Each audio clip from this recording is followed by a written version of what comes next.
How early did you start recognizing this for you in your own life? Like, where do you remember like the earliest before the White House, like where you actually were like, this worked, like this made sense, and I still felt good because I had my kitchen table? Is there anything that comes to mind? And do I go to childhood? I don't think I knew any of Wherever, this when I was little, but I think I learned it on the campaign trail.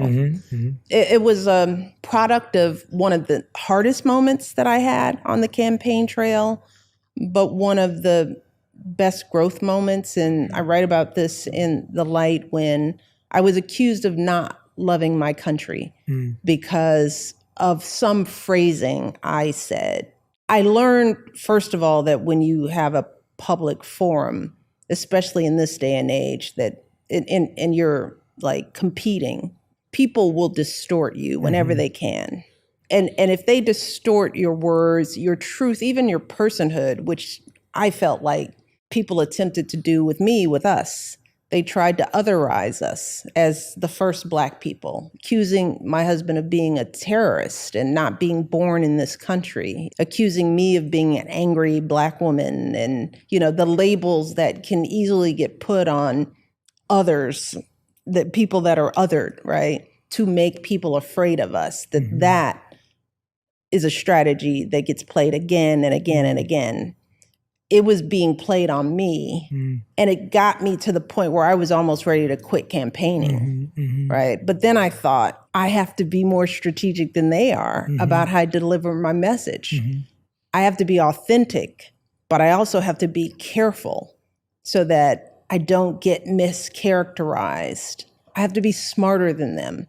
That doesn't mean I stop, but I had to regroup for a minute there and really evaluate, how am I going to regain control over my narrative and communicate in a broad way, right, that allows me to be heard, especially as a Black woman. Yes. Here, being critical or being authentic or passionate, right?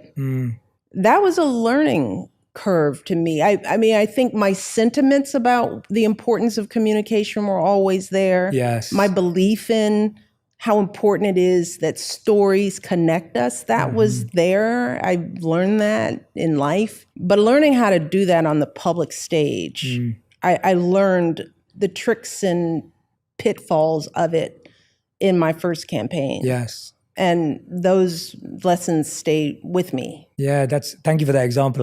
That example definitely connects. You reminded me of probably one of my favorite set of words from Martin Luther King, where he said that people who love peace need to learn to organize themselves as well as those who love war. For those of us who love love and love peace and love compassion and empathy, if we're not organized about it, if we're not strategic about it, if we're not thoughtful about it, that's right, it won't have the impact that we all crave for it to have.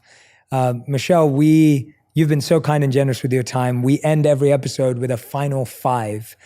These are the fast 5, which I always ruin because I'm too interested and curious. They're usually answered in 1 word to 1 sentence maximum, but I know I'm gonna ruin it, so it's fine.